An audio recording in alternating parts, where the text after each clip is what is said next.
to the penultimate CERIAS seminar of the spring 2019 season. I'm honored today to introduce Rob Munt, who comes to us from Eli Lilly.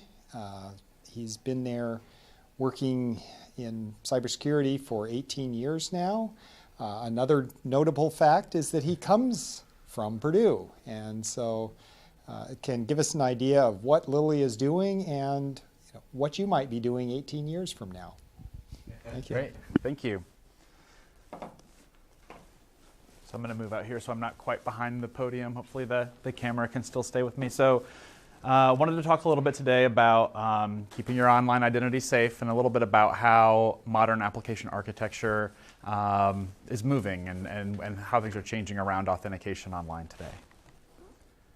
So as you mentioned before, I did graduate from Purdue. It seems like it was just yesterday, but it was not. It was back in 2001. But I remember I used to cut through this building here and stop and grab a soda in the little store upstairs. So it's good memories to be back, and I always like to try to get back to the campus whenever I can. I majored in computer technology. I think that major has kind of changed names a couple times over the years. At the time, there were a couple different focuses. I focused on telecommunications and networking. So that was a lot of fun. And I've been working at Lilly for 18 years, and most of that time has been in the information security field. And my role is I'm an enterprise security architect, and I focus on our identity domain. So all things kind of access and authentication, identity management are things that I have responsibility for. So passwords, not really so modern, and, but they've kind of been the bedrock of security for accounts for really since the beginning of computer time, it feels like. And not a lot really has changed about them over the years. As technology has changed a lot, we still kind of rely on these. And there's a couple of things that are bad about passwords. One is that they're weak. Humans are really bad at making good ones. That's kind of one thing. The other kind of drawback is they're ubiquitous. Everybody knows how to use them. So there are lots of efforts I've seen around passwordless authentication. Passwordless authentication is definitely a strategy. Most information security professionals, most consumer sites are looking to enable. I've seen some where you scan a barcode and you log in and maybe you store a token. But Troy Hunt actually writes a good blog about this where he mentions getting rid of them completely is going to take a long time if it's ever possible, and part of that is around the fact that they're just completely ubiquitous. Everybody knows how to use them. When you go to register for a site, you sort of expect that little window to be there. Oh, I can log in with Facebook. Oh, I can create my account here. Here's my password. I move on. If I start putting in other options, it's just going to confuse those users. So what makes passwords so weak? Well, there's lots of different attack vectors against passwords. I'm going to kind of go over a few. There's a good website and framework called MITRE ATT&CK, and it goes through all of the tactics, techniques, and procedures used by attackers on lots of different methods. But some of the few around credentials I've listed up here. One is password spray attacks. So I'll talk about like brute force attacks, which a lot of people kind of think about when they think about password attacks. Password spray attacks, a lot more common, especially recently. There have been a lot of breaches of databases of passwords over the years, so there's a big pool to choose from in terms of what users have made their passwords. And so you'll start to see lots of reoccurring themes in passwords, and you can predict what passwords are going to be, and you can use very common ones. I love you, for example, is a very common password. It's usually in the top 10 when it's listed out every year on various sites, amongst others. So a password spray attack is when an attacker doesn't really care whose account they compromise. They're just looking to compromise an account.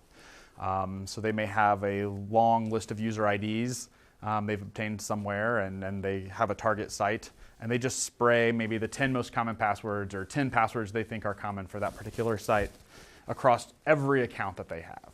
It's not enough to really lock out or disable or raise suspicion on any one individual account, but there's a pretty good chance that one of those accounts will be compromised. At that point, an attacker could pivot or take their next steps. Password guessing, it's It's really just a broad term. All of these attacks sort of fall underneath password guessing. But another example of an attack is an attacker may be targeting an individual specifically, and they may use social engineering or a dictionary attack to whittle down the list of possible passwords. So they can do research, search for you on Google, search for you on Facebook, try to attack based on a set of passwords that they've socially engineered or guessed based on common dictionary words about you. Incidentally, historically, lots of accounts have recovery processes on them. So while you may have a secure password, you may be able to reset that password by answering challenge question and answer, right? Which are a lot easier to socially engineer. So you've probably seen that before where you've forgotten your password on an account you don't use very frequently. You go in to answer questions about yourself so that you can reset that password. And those things are generally easy to socially engineer about a user. So a good tip is if you do come across a site that's asking you to do that, try to pick questions if you can that wouldn't be easily found about you on Facebook and things like that. Or answer with fake questions, fake answers to the questions. The struggle there is then you have to remember all of your fake questions, and that can get you caught in an issue too. But that's another style of attack you'll see against passwords. And then finally, I'll talk about brute force, and this is where I'm targeting a single account or set of accounts, and I'm just going to try as many permutations as I can until I finally crack that password. Most of the time, you'll see this done in an offline scenario. So I've somehow obtained a copy of hashed passwords, and then I run a basically password guessing attack where I generate thousands of attempts against that offline database until I get one correct.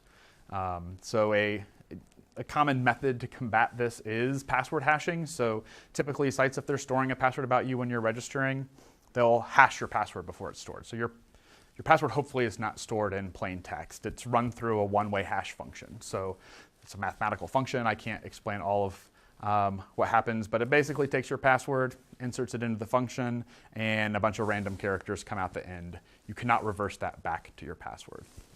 But what you can do is you can try thousands and thousands of passwords against the same hash function until you get what's called a collision.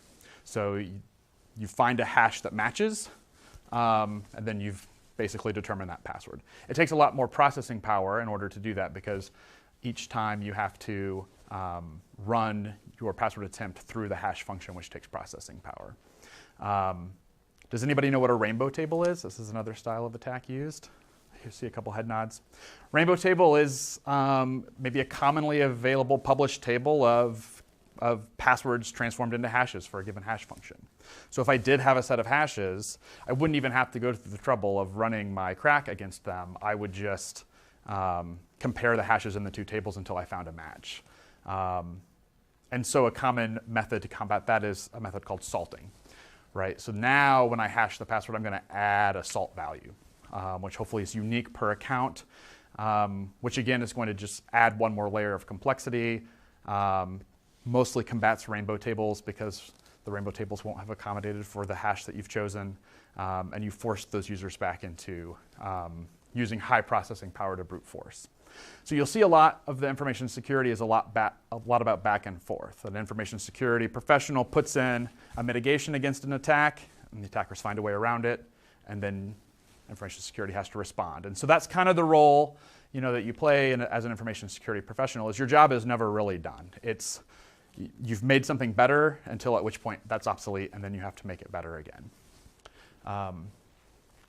So those are some of the different attacks, and this is why passwords as a factor of authentication are weak. So what makes a password strong? It's complexity, right? The requirement to have all of the numbers or different special characters. I can find 3 different keyboards deep where I can use a double byte character in my password. Who thinks that complexity adds to the strength of a password? The way I ask this question makes no one want to raise their hand. You do. Okay, good. Complexity or length? Complexity. No. So special characters. Right. Length. So this is a master's class. I should have known you guys would know this. But length is exponentially more, makes your password exponentially more strong than complexity would. And here's a formula, and I know you guys are college students, so you wouldn't want to get through a talk without having some math equations on the board. Typically, a strength of a password would be calculated based on something called entropy, which is the randomness of your password. That would be the hardness, how hard it is to guess. This particular equation is just showing you the number of permutations of a given password. So you'd have to run that through another set of equations to find the entropy. But I just found this interesting, that the number of permutations of a password are your total pool of characters that you have to the power of the number of characters and the length. So that's what makes it exponentially stronger to add length. And so here's an example I used. To stay out of scientific notation, I used a 4-character complex password. So I chose 92 potential characters in my character set, but to the 4th power only works out to be 74 million permutations. I could crack that, probably in seconds. A simple 8-character password, so just using lowercase alphabet numbers with 8 characters, is 200 billion combinations. So that just kind of shows you the scale of why length leads to more strength. Also, again, back to the scenario where users are very predictable. They like to throw special characters if they're required, or numbers at the end. They like to put capital letters at the beginning. The hackers are onto the trick where you change out the A for the @ symbol. Users are pretty predictable, and there's lots of data to help support that because of all of the breaches that have occurred, and you can go and look at a rich amount of data that shows you what users' passwords have been. So here are some more attacks where I don't even need to know why would I even bother trying to find out your password? I don't need to know that for a lot of different attacks. So one of those is phishing. So you'll find people type squatting on a domain or trying to host a site out of a given cloud site and make it look like a FedEx login or a Gmail login or anything that you might be used to putting a username and password in and I might be targeting.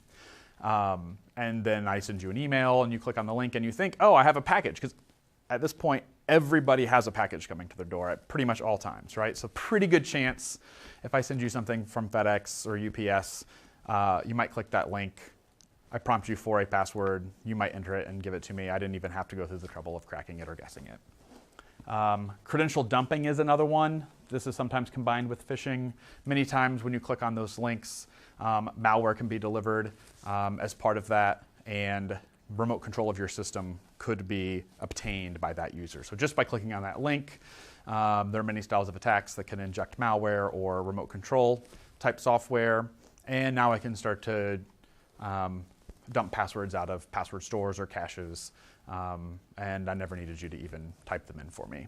Or I could install a keystroke logger and then just wait until you type your password.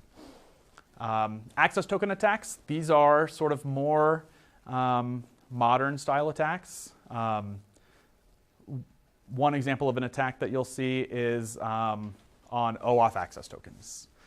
So does anybody know what OAuth is? So OAuth is a more modern authentication methodology, and you see that used in a lot of more modern websites, and you see that a lot on things like Google, Facebook, social media. And basically it allows you to log in using whatever credentials you're using. That could be more than one credentials, could be a password, and you obtain a token, and that token is good for a certain period of time. But if I exfiltrate that token, then I can use it to be you, because these are what are called bearer tokens. It's like a dollar bill. If I find it, I get to use it. And so some sites may make those long so the user experience is good, but then that has sort of the double-edged sword of also being long-lived for an attacker to potentially exfiltrate and reuse. A lot of the attacks that you've seen against some social media attacks or social media breaches leverage some form of access token manipulation, where they're getting tokens on behalf of users or escalating the privileges that those tokens should have or exchanging those tokens for more privileged ones. Yes? How would you protect against those tokens being stolen? So when you're developing an application, there's definitely flows that you want to use in terms of how you do that. You'd never want to store them or expose them to a browser, would be the first one, because a browser can't keep a secret. So you want to keep them confidential. So if you're coding a site, you want to store those server side.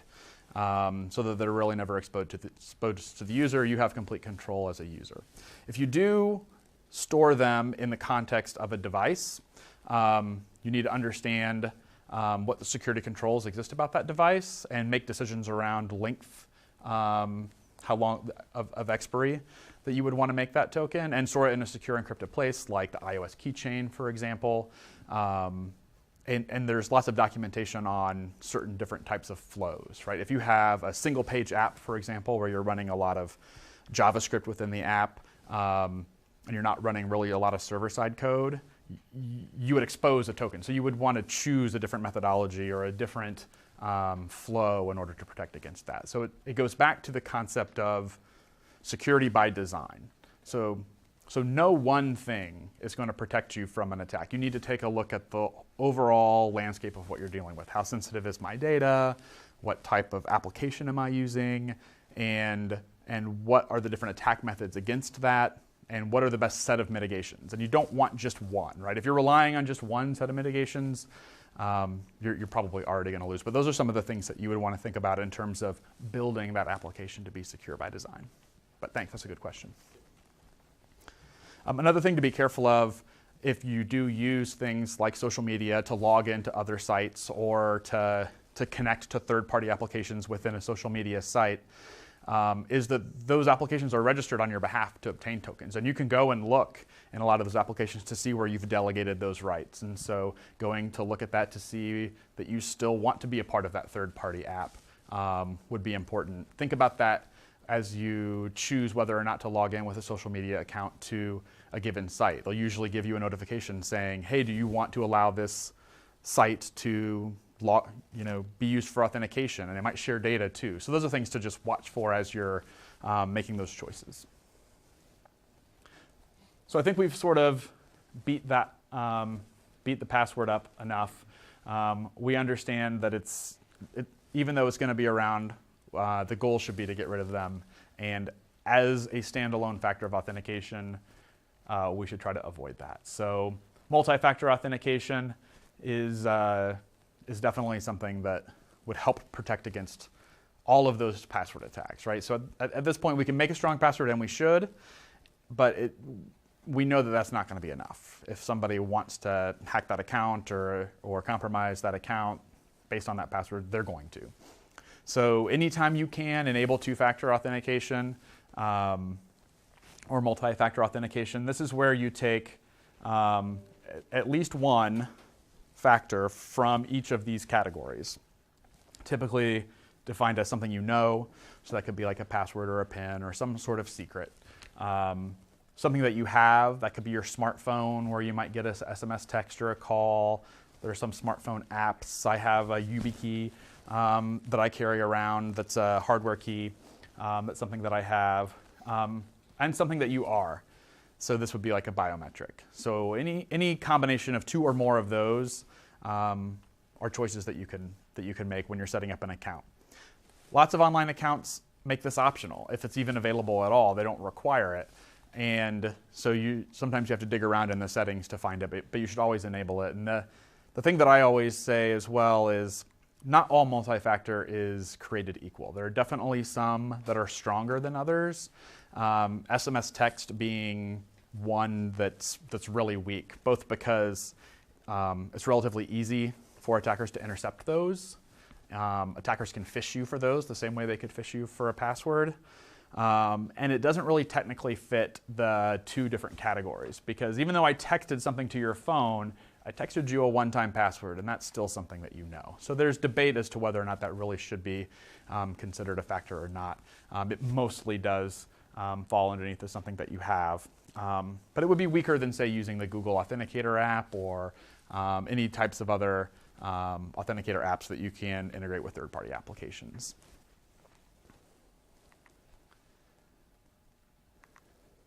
So biometric authentication, this is just another factor to be used. It's interesting, we talked about some of those permutations of passwords. Even an 8-character simple password had billions of combinations. One thing to consider when you're using biometrics is biometrics are unique to you, but there's a false acceptance rate that's associated with that in most cases. So there's certification documents that you can read around how testing is done when you're building a biometric solution. But generally, you'll have a certain number of false accepts. You'll have a certain number of false rejects. And you're generally looking for the crossover rate to balance the user experience with the false acceptance rates or the security. Being the paranoid security guy, I generally jump to the false acceptance rates because I want to know what those are. I've listed some vendors out, that we use. Apple Face ID really good at 1 in a million. But the point of this is really just biometric authentication is good, but it's good as a factor of authentication and not as multi-factor as a single factor of authentication.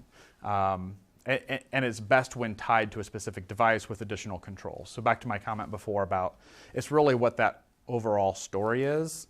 For example, on Apple Face ID, if your face fails more than, I think it's 3 or 4 times, there's a delay.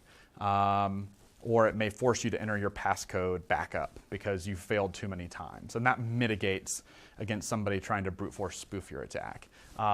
These are generally combined also with hardware protections. So if we store the data that we're comparing on like a cryptographic chip, like a TPM, then I can separate that processor out from the rest of the device and make the biometric authentication unique to that device. So an attacker who's remote would have no ability to try to attack that because they would have to physically have my device to even make an attempt. So biometrics good, just some interesting data around the different permutations of PINs and false acceptance rates.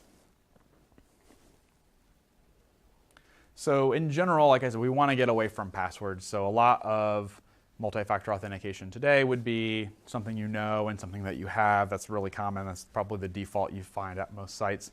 More trying to shift that over time as we think more modern about authentication to something that you have and something that you are. So I have this device, it has a registered biometric on it, and I have to have the combination of those two things to access something. And I'll talk a little bit more later about the architecture that supports that. So risk-based or behavior-based authentication is something that's a little bit newer, especially in the consumer sites. You'll see these types of things being invoked because if I put a user or a customer through a lot of hoops in order to log in, where I'm asking them to download authenticator apps and enable MFA and make really long passwords, they may not register for my site, right? And that might cost me business. So I want to keep things secure, but I also want to balance that user experience. So there's always a balance between that. If you build something that's so secure that nobody logs into it, then you haven't really succeeded. So especially with a lot of financial institutions, you'll see fraud detection techniques, big data analytics being taken into play to look at different behaviors, to trigger friction when risk is detected, but to allow things to be more streamlined when they're not. So here's Rob Munt, and this also sort of tells a story more about my identity shouldn't be tied to some password that I know or even some multi-factor device that I have. My identity is really all the things that you mentioned about me when you introduced me, right? Those are the things that make up me. I have all of these attributes that combine to tell that story of me. It's not just about a password or a phone that I have. But one of the things that I may look at if I'm doing risk-based authentication is what type of device that I typically use, right? So I use a Mac. If I'm doing risk-based analytics, I know how often I use a Mac or not a Mac potentially, or how often I use my PC versus going mobile with iOS. So I'm building a behavior-based profile. What browser is that given user using? It's Safari for a lot of Mac users. The times of day, right? I'm not usually up at 3 in the morning checking a lot of accounts online. So that might trigger an event of higher risk based on that. Location, whether that's geolocation or an IP address location. I may have common locations that I use. I could also trigger like an impossible travel. So a lot of sites will look to see, okay, well, I had a successful login from Rob this morning from Lafayette, and then 4 hours later, one from Russia. Well, that's probably not Rob, right? That's impossible travel because of the geolocation. So you see a lot of these techniques being used to help reduce the user friction that goes along with the security. So I may only trigger an interactive MFA if the user triggers one of these risk behaviors. You'll see this a lot too if you're using like online banking. You might get in with just your password, or maybe you can click like a remember me if you do MFA. And then if you go to do a transfer of all of your money, the entire balance of your account out to some numbered account, then it's going to trigger another event. And behind the scenes, it may even trigger more events that researchers are trying to do detect and respond against. So talking a little bit more about some new standards that are coming to you. So FIDO2 and the FIDO Alliance have existed. FIDO Alliance has existed for a while, creating standards around authentication. And it's trying to make authentication more user-friendly, but also stronger. So like the YubiKey that I mentioned before is a device that's FIDO compliant. And there's a relatively new standard that was just ratified called WebAuthn. And this is what you'll see from FIDO2 or CTAP. That's a protocol that exists for device authentication. And WebAuthn is an extension of that allows you to use that device authentication remotely. So what this would look like is I choose some authenticator, right? So maybe a smartphone, maybe with a biometric tied to it, a smartwatch, a hardware key like a YubiKey, even something Bluetooth or NFC, may be my authenticator. So I carry that around with me, and that's tied to my device. That generally will create some sort of internal authenticator like a certificate or a private key, and that's what sort of CTAP is. That allows me to get into my device because I have maybe a biometric plus that hardware authenticator. WebAuthn allows me to then use that authentication that I've done to that device, proving that I have that device in possession, and log into sites remotely. So that was just, I think, ratified by the Web Consortium, and I believe there are several browsers that are already supporting it. So this is something that you may see more of over time, is the ability to use these hardware keys or smartphone apps to do authentication end-to-end and really get into that scenario of enabling passwordless authentication. Probably still, again, won't get rid of passwords completely because not every user is going to want to go through that just to log into the sites, because kind of getting back to the passwords being ubiquitous. So here are just some ways or some tips, and a lot of this may seem common sense, but not everybody sort of understands all of these. So I'll kind of go through them. We kind of talked about this before, is create strong, and again, we understand that strong means long, passwords, and never reuse them across sites. So that's another important thing. If I create a really good password, but then I reuse it across 20 sites, if any one of those sites is doing the wrong thing from a security perspective and either storing that password in the wrong way or gets breached, it's all right.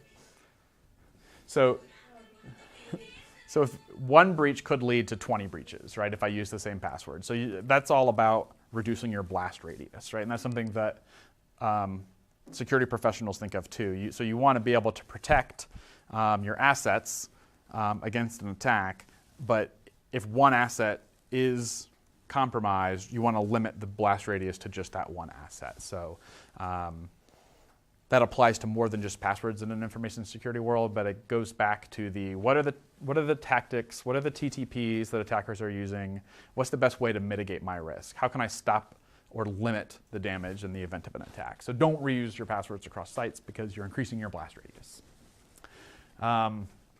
Use a password manager to help you manage and remember these. So there's lots of good ones out there. It's hard to create long, strong passwords. I mean, if you think about the number of online accounts that you have, I feel like I've got to have 100. And it's hard to find and remember unique, long passwords for each of those. So password managers help you both create random passwords, because many of them will actually suggest passwords. Their algorithms are probably a lot better at creating a random password than you are. but it'll also store and remember them for you so that you can not have to remember them and you can reuse them across a lot of sites. One thing that I would do using a password manager is stay on top of whichever product that you're using. If you see news about them that they've suffered a breach, you may need to change your master password, or you may need to take other action, or you may want to go and change all of your passwords in your vault. But understand that, know who you're using, stay up to speed on the news around that particular vendor. Again, enable MFA wherever you can. If it's not enforced by default, dig around in the settings or find a way to enable it. I read an article recently where Fortnite, does anybody play Fortnite? Yeah, a few. I don't play, but I read an article that said they were giving away some sort of free aspect of the game if you went and enabled MFA about your account, which I thought was really cool because that was a really good way to sort of gamify or incentivize users to take proper security behaviors without it being seen as this big user experience friction. So I like that. That sounded like it was that was cool. If you do choose MFA, again, I would choose the strongest one available. So if you can only do text, that's fine. If you can use an authenticator app, I recommend doing that. If you can use a YubiKey and you have one, even better. They're like $40 on Amazon. Seriously, enable MFA. And then check your passwords against breach. So both your accounts and your passwords. So has anybody heard of Have I Been Pwned? Cool. This is Troy Hunt's site. You can go in and enter any email address that you have around online accounts, and it will bring up any known breaches that's been found in. So you can get an idea of sites that you may have used or registered for that have breached your data, or attackers may know account passwords for. So checking that is always a good thing to kind of know what your posture is. You can also check your passwords against that list. So like I said, there's literally billions of passwords that have been compromised. And so there's these big databases of pwned passwords.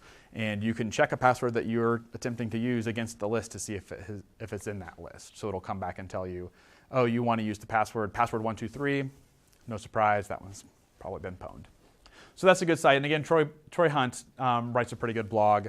From an information security perspective, I like to read it from time to time. So another good blog, so Troy Hunt's blog is there, that I like to read is Krebs on Security. So Brian Krebs, he's another security writer, and he's a good follow on Twitter too. Breaks a lot of information security stories about breaches and things like that, and just generally a pretty good blog to read. And that's all I have.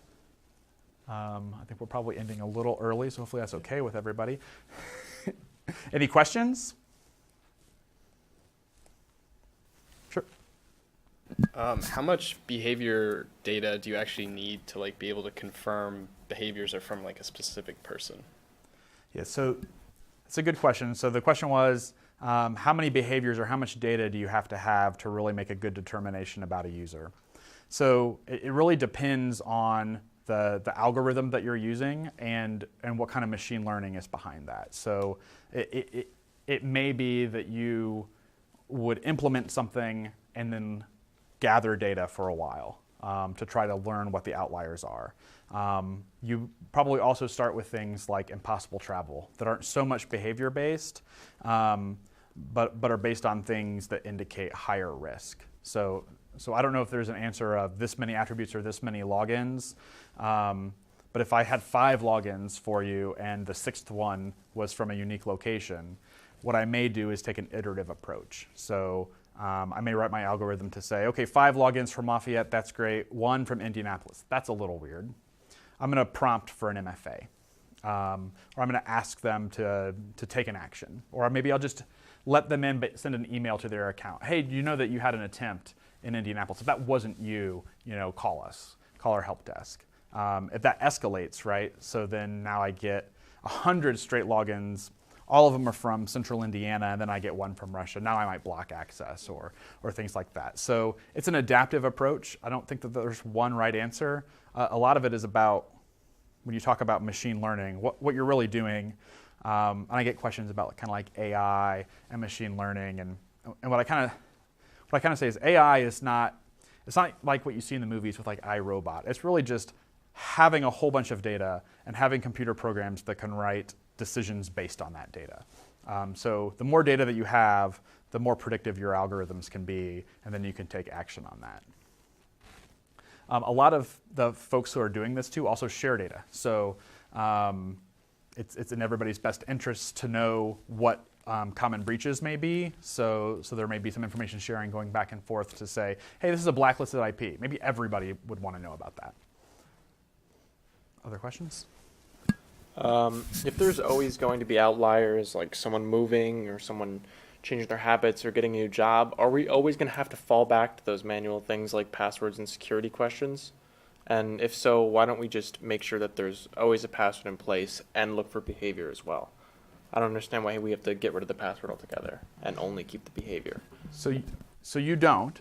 So the question there was, there's always going to be outliers. Somebody's always going to take a trip to somewhere that they've never gone before and log in. So how do we accommodate for that? The answer is that you want to take a combination of those things. So when you talk about authenticators, there's lots of different authenticators. We talked about a few of them. One of them might be a password. One of them might be a device authenticator like a smartphone. One of them might be an MFA factor. I could have even registered multi-MFAs in any given scenario. So the idea would be that you would always require at least one factor of authentication, right? Like, I'm not just going to trust based on a behavior that you're you. It's that behavior plus some other set of things. So it's that total story.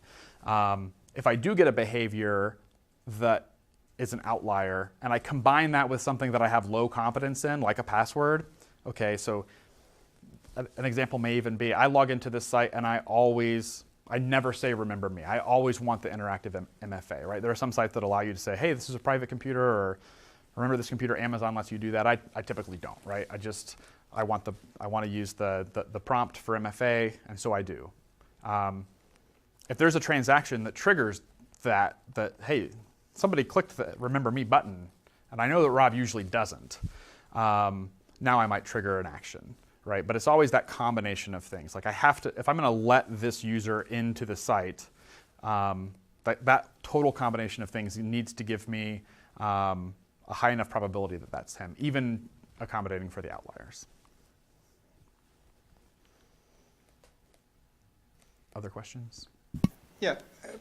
One of the things, I mean, users, their behavior changes in ways beyond simply the authentication, depending on the different authentication mechanisms. Yep. So, for example, when Purdue went to a two-factor authentication, one of the side effects was I tended to leave things logged in until it forced me to time out, as opposed to logging out when I was done. Yep.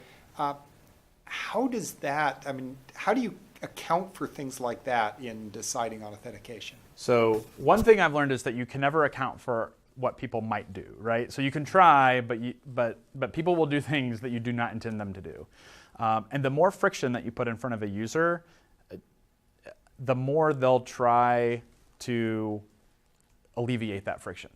Not intentionally by being bad, but just by doing things that seem normal. I don't want to get this prompt every time, so I'm going to leave this session open even though I know I should leave it closed. So there are definitely things that you can do to combat against that. And some of the behavior risk-based things I think play into that, where I allow users the option to do a remember me so that they don't get prompted every day or every time their session ends. That way they may interactively end the session, because the next time they instantiate one, as long as it's from that same browser, same computer, right, there's a cookie there that says, no, they've already done the MFA, don't interactive prompt them. So it's always about striking that balance between user experience and security. If you build something so secure that it creates too much frictions for the user, they're going to find ways around it. Just understanding that and balancing those two when you're building authentication systems, I think is important. And you see that with a lot of the consumer sites by allowing you the option to sort of register your device or remember your device.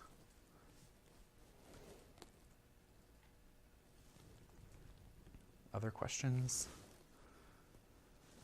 Well, let's thank Mr. Munn. Sure.